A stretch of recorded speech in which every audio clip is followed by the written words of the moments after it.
जैसे सबरी ने राम का इंतज़ार किया था, तो राम के आने की कोई तिथि थोड़ी थी, लेकिन इंतज़ार में सारी ज़िंदगी निकाल दी।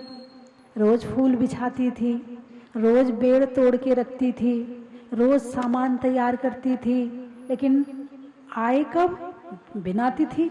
कोई तिथि निश्चित नहीं थी, है ना। तो अतिथि किसे कहते हैं? जो बिना तिथि आए और बिना तिथि चला जाए। आपका जन्म पहले से तिथि निश्चित थी कि कब होना है? नहीं थी। और जब इस दुनिया से जाएंगे तब कोई तिथि निश्चित है कि हम इस तारीख को इतने बजे इस जगह पर और ऐसे ऐसे चले जाएंगे? ऐसी कोई तिथि निश्चित है क्या? मतलब हमारे आने की तिथि भी निश्चित नहीं थी और हमारे जाने की तिथि भी निश्चित नहीं है। इसका मतलब हम भी, अरे बोलिए ना, है ही अतिथि। ना आने का समय निश्चित, न जाने का समय निश्चित, इसलिए हम भी क्या हैं? अतिथि हैं। तो इस दुनिया में मालिक बनकर नहीं, अतिथि बनकर जियो। जब अतिथि तुम्हारे घर में आता है तो मालकियत नहीं करता है। क्यों नहीं करता है? आए हैं, जाना है, मेरा थोड़ी है। आए हैं, जाना है, मेरा थोड़ी। मोह नहीं करता वो, तुम्हारे मकान से मोह नहीं करता वो, तुम्हारे घर की और वस्तुओं से मोह नहीं करता। बस जो सूटकेस लेकर आता है बस उतने से मतलब है उसे, उससे ज़्यादा उसे कोई चीज़ से मतलब नहीं है। क्यों? क्योंकि वो अतिथि है ना। आप आए थे तो कुछ लाए थे क्या? नहीं। जो आपके कर्म हैं बस वही आपके साथ आए थे, ठीक है। और जाओगे तब हाँ, सब यहीं छोड़कर जाओगे। तो यहाँ आके हमें संभालना क्या है? केवल अपने कर्म संभालो। जैसे वो अतिथि केवल अपना सूटकेस संभालता है, केवल अपना सामान संभालता है और उतना लेके चला जाता है, तो जो उसका था वो ही संभाला और वो ही लेके चला गया। ऐसे ही हम कर्म लेकर आए थे, अपने कर्म संभालें और यही कर्म लेके जाएंगे। बाकी कुछ भी हमारे साथ जाने वाला नहीं है। और हम सारी जिंदगी मालिक बनने का प्रयास करते हैं।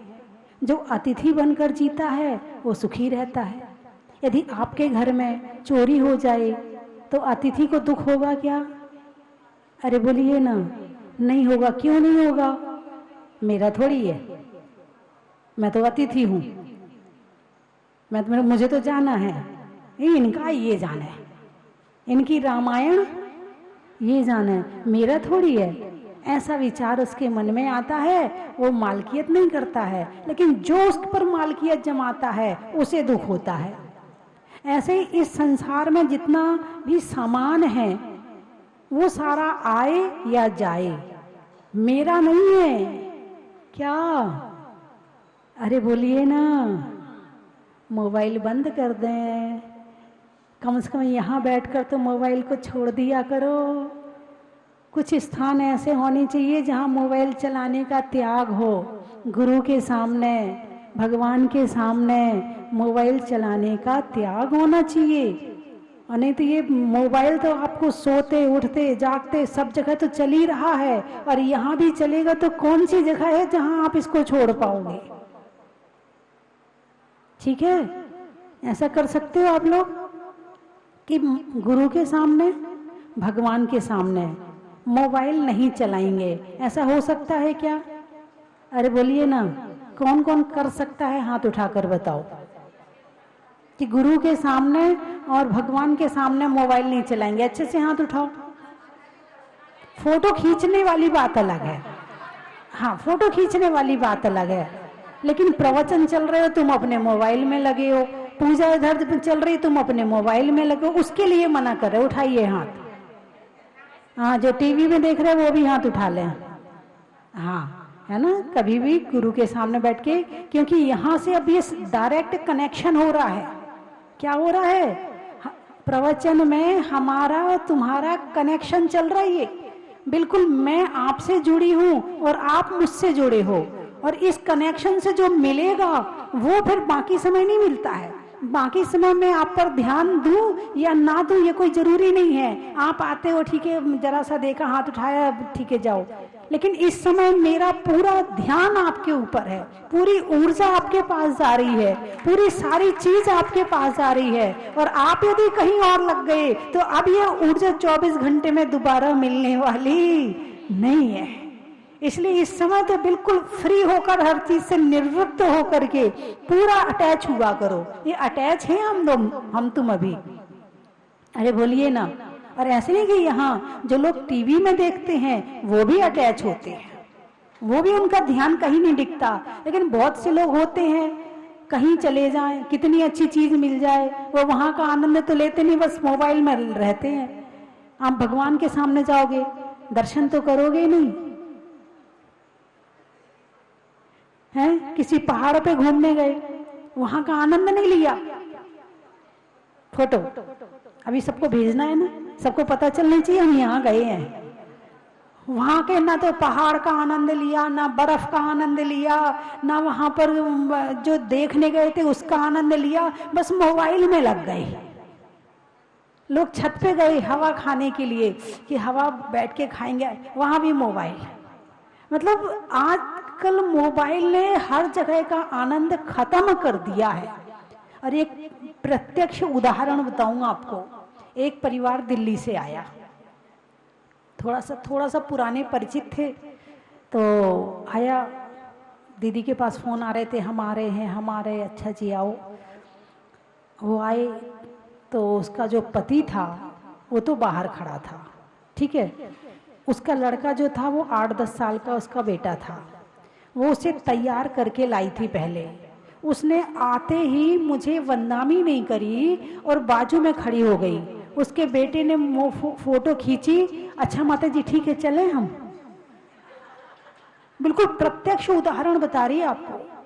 मुझे इतना कष्ट हुआ कि वो कितना सफर करके आए, वो कितने ढूंढ के आए, कितने विचार बना के आए, और उसने ढंग से 2 बात भी नहीं करी, पूछा भी नहीं, बैठी भी नहीं। अच्छा माता जी चले, फोटो खिंचवाने आई थी कि हम माता जी के पास गए हैं। मुझे कष्ट हुआ इस बात का, और उसको तो कुछ, वो तो एक जैसे कहते हैं ना बेहोशी में आदमी क्या करता उसे पता नहीं चलता, नींद में क्या करता उसे पता नहीं चलता, ऐसे उसे कुछ भी नहीं पता चल रहा है। आजकल का आदमी बिल्कुल होश में नहीं जी रहा है, वो तो केवल मोबाइल में जी रहा है। 2 सेकंड का समय भी मिलता है, अभी मेरे सामने भी बैठे होते हैं, यदि मैं किसी और से बात करने लगूं तो जो दूसरा वाला उसका मोबाइल खुल जाता है। वो ये नहीं देखता है कि माता जी किससे बात कर रही हैं, तो कम से कम मुझसे ही शिक्षा ले लें कि मुझे क्या करना है। वो अपने मोबाइल में लग जाता है। ये मोबाइल नहीं है, ये तुम्हारे जीवन को बंद करने वाला डिब्बा है कि जिसने एक इतने से में कैद कर दिया आपको। ये दुनिया कितनी बड़ी है, अब आप उतनी दुनिया बड़ी दुनिया में नहीं जी रहे हैं। आप किस में जी रहे हैं? केवल इतनी सी दुनिया में जी रहे हैं।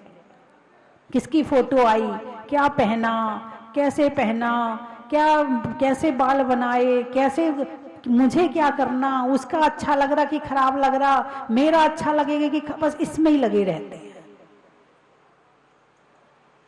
अरे इस दुनिया से बाहर निकलो, ये दुनिया बहुत बड़ी है और बहुत अच्छी है, बहुत सुंदर है, इसको भी जी के देखो। तो बात चल रही थी अतिथि की। अब तो अतिथि भी कहाँ, अतिथि भी तुम्हारे घर आए तो वो अपने मोबाइल में लगे, तुम अपने मोबाइल में लगे। पहले अतिथि आते थे, रात को 2-2 बजे तक बातें होती थी। अरे बोलिए ना, होती थी ना, रात को 2 बज जाते थे, फिर सुबह अरे रात को 2 बज गए हैं। वो अपनी कहता था, वो अपनी कहता था, वो अपनी बताता था, वो अपनी बताता था। कम से कम एक दूसरे के दिल की बात करते थे, एक दूसरे की मन की बातें होती थी। अब तो कोई किसी से बात करने तैयार नहीं, वो अपने मोबाइल में, या अपने मोबाइल में। तो बात चल रही थी अतिथि की, कि अतिथि जैसे केवल अपना सामान संभालता है, उसके अलावा वो दूसरा सामान, तुम्हारे घर का सामान नहीं संभालता है। उसे उतने से मतलब है जितना कि उसका अपना सामान है। जो कि वो वापस लेकर के जाएगा, या जो आपने गिफ्ट में उसे दिया है। ठीक है, ऐसे ही इस दुनिया से हमें क्या मिला है वो, और जो हमारा अपना है वो उतना संभालो, सारी दुनिया संभालने की जरूरत नहीं है। और चलो संभालना भी पड़े तो अतिथि बन के संभालो। क्या बन के संभालो? अतिथि भाव से संभालो। यदि मालिक बन के संभालोगे तो कष्ट बहुत होगा, वेदना बहुत होगी, है? तो इसीलिए अतिथि समविभाग, क्या कहा है? अतिथि समविभाग नाम का व्रत होता है। अब आपका ये भी कोई व्रत है? ऐसा कौन सा व्रत होता है अतिथि समविभाग? ये क्या होता है? हमने तो आज तक नहीं सुना है। आप भी नई नई बातें बताती हो। अरे मैं नहीं बता रही हूँ, भगवान महावीर ने बताया है। और बड़ी कीमती बात है ये कि यहाँ मालिक बनकर नहीं, अतिथि बन के जियो। अतिथि शब्द तो पहले इसको ही संबोधन दे रहा है। दूसरी बात, अब इस संसार में व्यवहार चलाने के लिए, क्या चलाने के लिए? व्यवहार चलाने के लिए स्वामीपना की भावना आती है। कौन सी? स्वामी, स्वामी, मेरा, जो मेरा है मैं उसका स्वामी हूं। स्वामी का मतलब होता है मालकियत। स्वामी का मतलब होता है मालकियत। तो भाई आपने मकान खरीदा, अब आपको उसको संभालना तो पड़ेगा। यदि जरा सी भावना नहीं रहेगी कि ये मेरा है तो संभाल भी नहीं पाओगे। संसार में व्यवहार चलाने के लिए रजिस्ट्री भी करी जाती है, बर्तनों पे नाम भी लिखा जाता है। ठीक बात है भाई, संभालना है। अब इतना तो है नहीं है कि भाई लोग लेते जाएं और हम खरीदते जाएं। तो बर्तनों पे नाम भी लिखा जाता है, मकान पे नाम भी लिखा जाता है, ताकि इसको कोई दूसरा ना ले ले। तो संभालने का मतलब ये नहीं है कि तुम मालिक बन गए। मालिक तो हम एक रेत के कण के बराबर चीज के भी नहीं है। बात समझ में आई कि नहीं आई? इतनी भी सी चीज के भी, हम इस शरीर के भी मालिक नहीं है। औरों की बात तो छोड़ो। मालिक का मतलब क्या होता है? जो दूसरे को अपने हिसाब से चलाए। स्वामी और सेवक, सेवक किसके हिसाब से चलता है? मालिक के हिसाब से, है ना? क्योंकि वो उसका मालिक है, तो उसका मालिक है तो वो उसके हिसाब से चलेगा। वस्तु है, मालकियत है, मैं चाहूं तो बेचूं, मैं चाहूं तो ना बेचूं, मालिक है ना? तो जो भी चीज है वो मालिक के हिसाब से चलती है। तो हमारा शरीर हमारे हिसाब से चलता है क्या? अरे बोलिए ना, आपको भूख लगेगी कि नहीं लगेगी ये आपके हाथ में है क्या? आपको गैस बनेगी कि नहीं बनेगी ये आपके हाथ में है क्या? आपके शरीर में बीमारी आएगी कि नहीं आएगी ये आपके हाथ में है क्या? अरे बोलिए ना, नहीं है आपके हाथ में। तो जो आपके हाथ में नहीं है आप उसके मालिक नहीं हैं। जो आपके हिसाब से नहीं चलता है आप उसके मालिक नहीं हैं। उपयोग करने को मिला है। क्या? शरीर है, उपयोग करने को मिला है। इस शरीर से उपवास करो, इस शरीर से पूजा करो, इस शरीर से भक्ति करो, इस शरीर से प्रवचन सुनो, इस शरीर से स्वाध्याय करो, इस शरीर से वैयावृत्ति करो, इस शरीर से आहार दान दो। ये शरीर उपयोग करने को मिला है। किसको मिला है? आत्मा को मिला है। किसको मिला है? आत्मा को मिला है। ये हमारे अनुसार चलेगा ये कोई गारंटी नहीं है। तो मैं इस शरीर का मालिक नहीं हूं, मैं इस शरीर का उपयोग करने वाला हूं।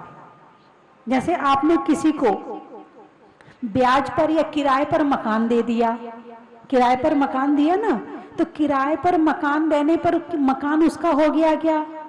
नहीं हुआ। तो वो बदले में क्या देता है आपको? किराया देता है। वो उसका मालिक नहीं है। कौन है वो? किराएदार है। वो क्या कर रहा है? उस मकान का उपयोग कर रहा है। उस मकान के उपयोग के बदले में उसे, अरे बोलिए ना, किराया देता है। ऐसे ही ये मकान मिला है। क्या मिला है? ये शरीर रूपी मकान जो है वो आत्मा को मिला है, और ये आत्मा इसे इसके बदले में इसकी साफ सफाई करती है। जैसे किराएदार है, झाड़ू तो लगाएगा ना, पोछा तो लगाएगा ना, है उसमें सोफा सेट तो सजाएगा ना, फोटो वोटो तो लगाएगा ना। भाई जिस मकान में रहना है तो उसको ठीक से रख के ही तो रहेगा। ऐसे थोड़ी कि मकान मेरा नहीं है तो चाहे जैसे डाले रहो। भाई रह रहा है तो उसकी साथ संभाल भी तो करेगा। अरे बोलिए ना, करेगा ना। ऐसे हम इस शरीर में रह रहे हैं, तो इस शरीर में रह रहे हैं तो इसकी साथ संभाल भी करनी है, और इसका किराया है भोजन। क्या है? इसका किराया है भोजन। इसे हम रोज भोजन देते हैं, लेकिन जरूरी नहीं कि रोज भोजन देंगे तो ही ठीक रहेगा। कभी कभी उपवास भी कर सकता है, कोई दिक्कत नहीं है। इसका किराया है, जब ये बीमार हो जाता है, जैसे मकान में कोई खिड़की टूट जाए तो मकान मालिक क्या वो जो मकान का किराएदार है क्या करेगा? खिड़की भी ठीक करवा लेगा, दरवाजा भी ठीक करवा लेगा, है ना। कहीं कील भी ठोकेगा, कहीं कुछ भी करेगा। करेगा नहीं करेगा? करेगा ना। ऐसे हमारे शरीर में कोई बीमारी हो जाए, कुछ टूट फूट हो जाए, जैसे मकान में टूट फूट होती है, ऐसे हमारे शरीर में भी तो टूट फूट हो जाती है कभी कभी। तो क्या करते हैं? इलाज करवा लेते हैं। हाँ, इतना तो जरूरी है, इसकी साज संभाल, इसकी साफ सफाई और इसको भोजन देना, इतना तो जरूरी है। लेकिन सारे दिन इसी को सजाए कर रखो, सारे दिन इसी की टेंशन करो, सारे दिन इसी में ही जियो, तो फिर इसमें आत्मा गड़बड़ हो रही है। ये शरीर मिला है उपयोग करने के लिए। क्या मिला है? उपयोग करने के लिए। इसका क्या उपयोग कर रहे? तुम शरीर का उपयोग कर रहे हो कि शरीर तुम्हारा उपयोग कर रहा है? अब ये देखने वाली बात है। यदि पूरे दिन तुम शरीर में लगे रहते हो तो शरीर तुम्हारा उपयोग कर रहा है, और तुम समय समय पे जो करना चाहिए वो तुमने कर लिया, और बाकी तुम अपने आत्मा का धर्म का काम करते रहते हो, तो तुमने शरीर का उपयोग कर लिया। हो क्या रहा है? अरे बोलिए ना, हो क्या रहा है? पूरे दिन शरीर में लगे रहते हैं, पूरे दिन शरीर में लगे रहते हैं। जो मुनिराज हैं, जो साधु संत हैं, ये शरीर का उपयोग करते हैं। एक टाइम भोजन दे दिया, चल अब सामायिक कर, चल अब स्वाध्याय कर, चल अब माला फेर, चल अब प्रवचन कर, चल अब थोड़ा सोना, ज्यादा नहीं सोना। जो मुनिराज हैं, जो साधु संत हैं, वो शरीर का उपयोग करते हैं। वो शरीर को किराएदार बना के रखते हैं। भाई ये किराएदार है, इससे ज्यादा इसका काम नहीं है यहाँ पर। और जो श्रावक है, जो अज्ञानी है, जो अपनी आत्मा को नहीं जानता है, जो स्वयं की पहचान नहीं कर पाया है, वो इसका नौकर बना घूम रहा है, सारे दिन इसी की सेवा करता रहता है। भाई कौन मालिक, कौन सेवक? जो जिसकी सेवा करे तो वो सेवक, और जिसकी सेवा हो रही है वो मालिक। तो तुम शरीर की सेवा कर रहे हो, ये शरीर तुम्हारी सेवा कर रहा है। हाँ हाँ, देखने वाली बात है ना, सोचने वाली बात है। अब कौन किसकी सेवा करे? तुम सो के उठते हो तो किसकी सफाई करते हो? शरीर की। फिर सफाई करने के बाद फिर इसे कपड़े बढ़िया बढ़िया पहनाते हो, फिर इसमें मैचिंग करते हो, फिर इसमें क्रीम लगाते हो, इसमें पाउडर लगाते हो, इसमें ये करोगे, इसमें वो करोगे। और मुनिराज सो के उठ के क्या करते हैं? सामायिक करते हैं, ध्यान करते हैं, साधना करते हैं, प्रतिक्रमण करते हैं, करते ना। तो इसका मतलब ये है कि हम शरीर का उपयोग कर रहे हैं और तुम्हारा शरीर उपयोग कर रहा है। और सही क्या है? सही क्या है? सही क्या है? मालिक कौन है? आत्मा। और किराएदार कौन है? ये मकान हमें किराए से मिला है। किससे मिला है? इसमें हमें पुण्य भरना पड़ता, पुण्य का पैसा भरना पड़ता है, तब मिला ये शरीर हमें। ये शरीर ऐसे नहीं मिला है, हमने पुण्य का पैसा भरा था तो ये मकान मिल गया। अब इस मकान का उपयोग कर लोगे तो इससे अच्छा मकान मिल जाएगा, और इस मकान की सेवा में लगे रहोगे तो इससे कम अच्छा मकान मिलेगा। क्योंकि तुम उस मकान में रहकर तुम पैसा नहीं कमा रहे हो, तुम मकान की सेवा कर रहे हो। क्या उस मकान में रहकर तुम पैसा नहीं कमा रहे हो, उस मकान की सेवा में लगे हो, तो पैसा खत्म हो जाएगा। फिर होगा क्या, तुम्हें उससे खराब मकान मिलेगा, और कुछ नहीं होगा तो फुटपाथ तो मिल ही जाएगा। और यदि इस मकान में रहकर तुम पैसा कमाओगे, पैसा कमाने में ध्यान लगाओगे, तो क्या होगा, तुम्हें उससे अच्छा मकान मिल जाएगा। यानी इस मकान में, शरीर रूपी मकान में रहकर खूब धर्म करोगे, खूब धर्म करोगे, तो उससे पुण्य रूपी पैसा आएगा, और उस पुण्य रूपी पैसा से और अच्छा मकान मिल जाएगा। और यदि इस मकान में ही लगे रहोगे, इसकी सेवा ही में लगे रहोगे, तो पुण्य रूपी पैसा खत्म हो जाएगा। फिर ये ऐसा मकान क्या, इससे निकृष्ट मकान मिलेगा। तो क्या सही है? पहली बात तो तुम्हें मेरी बात समझ में ही नहीं आ रही होगी, क्योंकि सुनी पहली बार है। ऐसी बातें सुनते कहाँ हैं? घर की, गृहस्थी की, इधर की उधर की बातें तो खूब सुनते हैं, मगर धर्म की बातें और ऐसी बातें कहाँ सुनते हैं। और जो बातें पहली बार सुने तो वो समझ में भी कम आती हैं, और बार बार पहले सुनी होती तो समझ में एक बार में आ जाती। तो आप मालिक हो या अतिथि हो? पहले तो मैं ये पूछना चाहती हूँ। अतिथि हो, अभी तो मान लिया, यहां से निकलने के बाद मालिक हो जाएंगे। इन भावों को स्थिर करने के लिए हमें बार बार अभ्यास करना पड़ेगा, हमें बार बार विचार करना पड़ेगा, हमें बार बार सोचना पड़ेगा, मैं अतिथि हूँ, मैं मालिक नहीं हूँ। ये बात बार बार मन में घुमानी पड़ेगी। जैसे कोई आपको कोई गाली दे दे तो आप क्या करते हो, बार बार दिमाग में घुमाते हो ना, वो नहीं घुमाना, जो मैं कह रही हूँ वो घुमा लेना, तो शायद इससे कल्याण हो जाएगा। बात समझ में आई कि नहीं आई? चलो, तो मेरी बात आपकी समझ में आ गई। तो मैं क्या हूं केशवरावत पाटन में?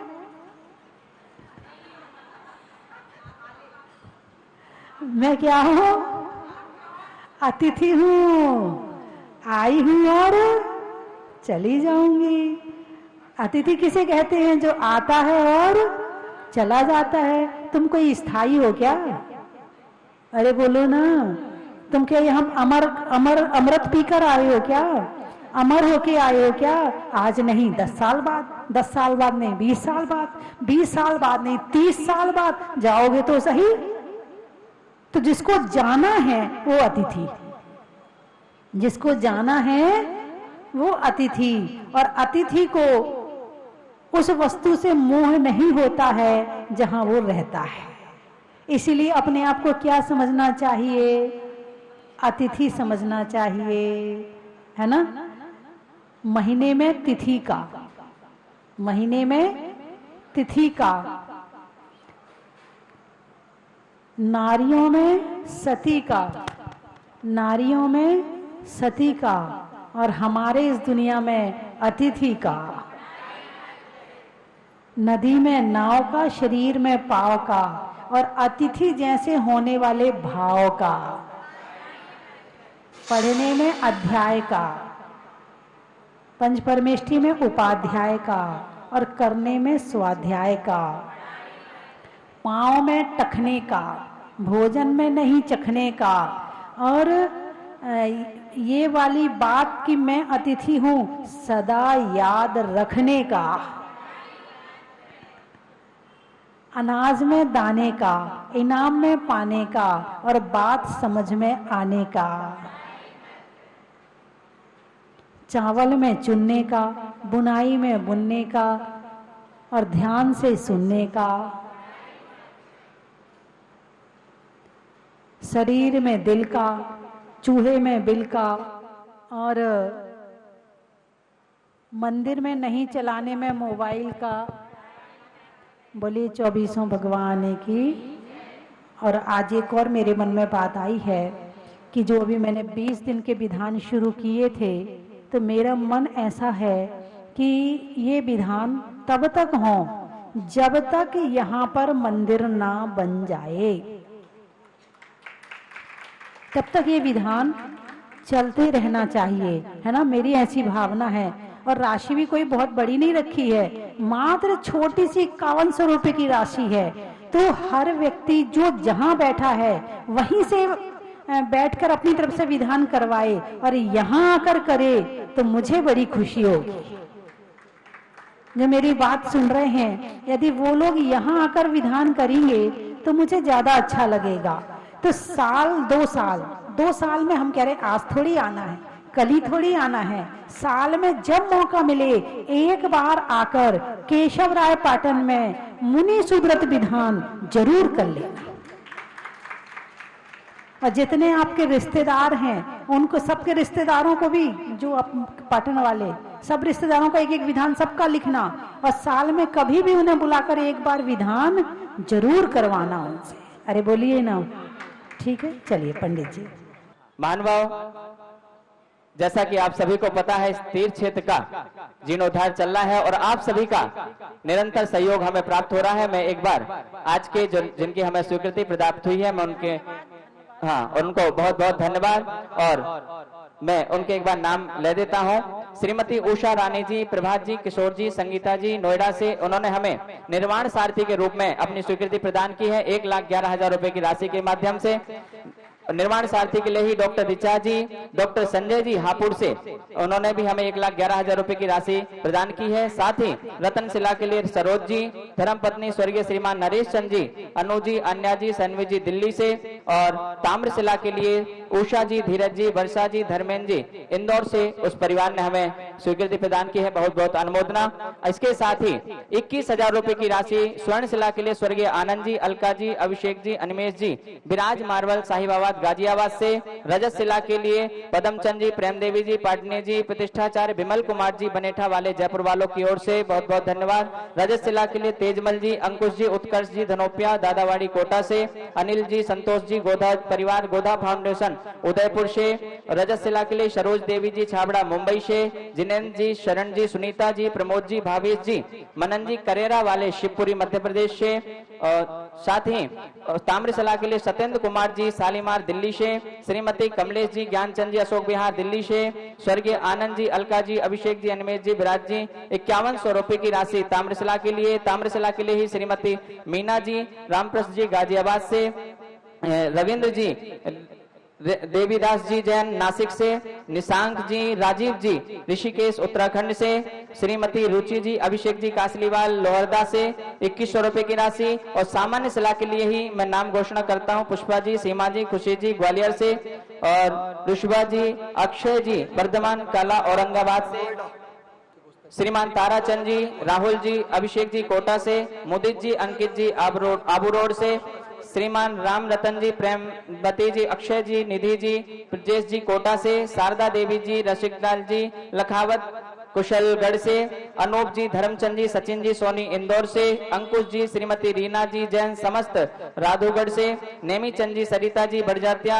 सिलचर आसाम से, अनिल जी, प्रीति जी बेलदा से, अतुल जी, अनुज जी इटावा से, और इनके साथ ही जो प्रशस्ति में नाम 108 परिवारों के नाम आने हैं, उसमें हमें श्रीमान चौथमल जी, कैला देवी जी, निर्मल जी, जया जी, मयंक जी, सैफाली जी, विशेषराज जी बाकलीवाल ईशरदा से, जो कि हमारे केशवराय पाटन की श्रीमती आशा जी शाह की पुत्री हैं, उनकी भी बहुत बहुत अनुमोदना। उन्होंने उस शिला में प्रशस्ति में अपना नाम अंकित कराया है। इसके साथ ही 5100 रुपए की राशि ताम्रशिला के लिए श्रीमान संजय जी, मंजू जी झालावाड़ से विवाह वर्षगांठ के उपलक्ष्य में, साथ ही श्रीमती कंचन देवी जी, मानमल जी, विमला देवी जी, इनके परिवार ने भी हमें सामान्य शिला की घोषणा की है। प्रभात जी नोएडा वाले हैं, नोएडा वालों ने, प्रभात किशोर जी, अच्छा नोएडा वालों ने, रुड़की वाले हैं शायद, हाँ। तो इन्होंने 2 निर्माण सारथी 1,11,000 1,11,000 के नाम से नाम दिया है। एक बार जोरदार ताली बजाओ। और उनको भी, और जितने सब हैं सबको भी मेरा बहुत बहुत मंगल आशीर्वाद है। और इनके साथ ही मयंक जी, रागनी जी, वैभव जी, परिधि जी कासलीवाल, टोंग राय सिंह टोक वालों ने हमें सामान्य शिला के लिए घोषणा की है, बहुत बहुत अनुमोदना ले दियो। मनोज जी, सोनल जी झालावाड़ से सामान्य शिला की 21 रुपए की घोषणा की है, बहुत बहुत अनुमोदना। महानुभाव, पूज्य माता जी के शुभाशीष से हाँ, आप सभी ने, माता जी ने एक निवेदन आदेश ही दिया था उनके सारे भक्तों को कि इस क्षेत्र का निर्माण आप सभी को करना है, और निश्चित रूप से आप सभी ने दिल खोल करके उस शिलान्यास के लिए, उस क्षेत्र के लिए अपनी चंचला लक्ष्मी का उपयोग करते हुए दान दिया है। और मैं निवेदन करूंगा कि अभी भी हमें जिनके भाव बन रहे हैं वह भी अपनी सोचना, और मैं निवेदन करूंगा, हमारे पास कुछ ही समय बचा है, जो 108 परिवारों के नाम उस शिला प्रशस्ति में लिखे जाने हैं, वो अपने नाम स्वीकृति हमें प्रदान कर सकते हैं। उस प्रशस्ति में अपने परिवार का नाम लिखा करके इस क्षेत्र का जो शिलान्यास होगा उसमें अपने परिवार का नाम प्रशस्ति में लिखाने का सौभाग्य मात्र 1,11,000 रुपए की राशि के माध्यम से आप अपने परिवार का नाम लिखा सकते हैं और जन्म जन्मों के लिए पुण्य का संचय करने का सौभाग्य प्राप्त कर सकते हैं। मैं सभी को आमंत्रित करूंगा, अपना नाम लिखाएं और 108 परिवारों में सम्मिलित होकर के उस क्षेत्र के आधार स्तंभ उस प्रशस्ति के माध्यम से बनने का सौभाग्य प्राप्त करें। इसी मंगलमयी भावना के साथ बोलिए गणनी आर्का रत्न 105 स्वस्ति भूषण माता जी की जय। हाँ, अब मैं एक बार पुनः बता देता हूं, जिन लोगों को सूचना नहीं पहुंची है, नए दर्शक हैं देखने वाले, पूज्य माता जी के प्रवचन सुनते हैं, शाम को भी उनका वह प्रवचन 5 बजे आता है।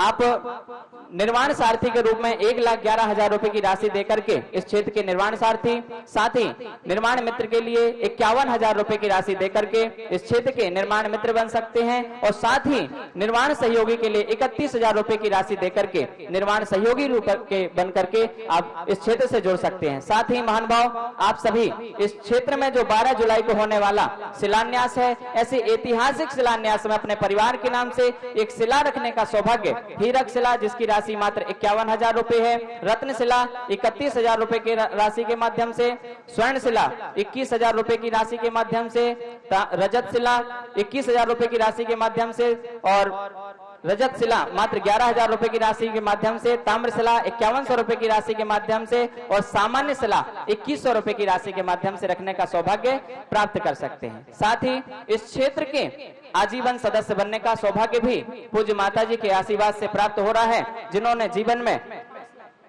मात्र 5 लाख रुपए की राशि के माध्यम से इस क्षेत्र के आजीवन सदस्य संरक्षक के रूप में बनने का सौभाग्य प्राप्त हो रहा है। महानुभाव, हम जीवन भर अनेकों बार धन आदि पैसा आदि कमा करके दान करना भूल जाते हैं और संसार से चले जाते हैं, लेकिन ऐसा दान ऐसे अतिशयकारी क्षेत्र में लगाने का सौभाग्य, ऐसे जीर्णोद्धार में सदस्य बनने का सौभाग्य हमें प्राप्त हो रहा है। निश्चित रूप से हमारा यह पुण्य भवों भवों तक हमारे साथ जाएगा, और मात्र 5 लाख रुपए की राशि के माध्यम से महिमा परंपार, महिमा परंपार, मैं क्या महिमा गा सकूं,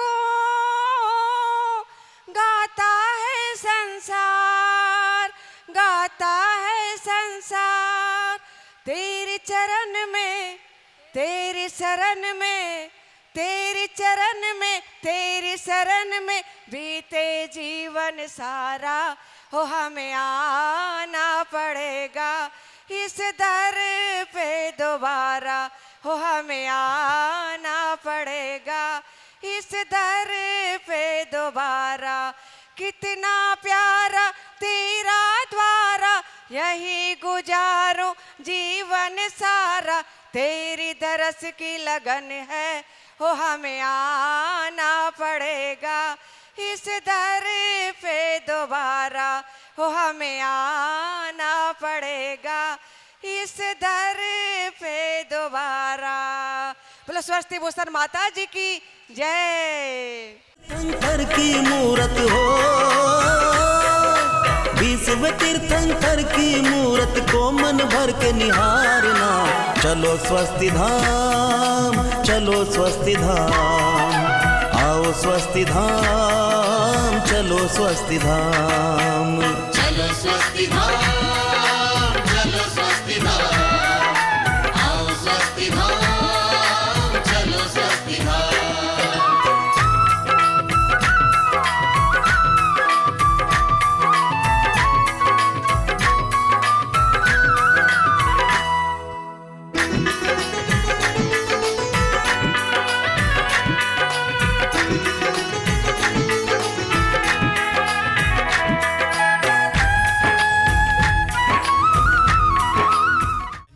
की थाल को सजाओ रे आज, रत्नों की थाल को भर लाओ रे आज, आओ आओ करे रे गुणगान आरती भगवन की, आओ आओ करे गुणगान आरती भगवन की। आओ आओ करे रे गुणगान आरती भगवन की।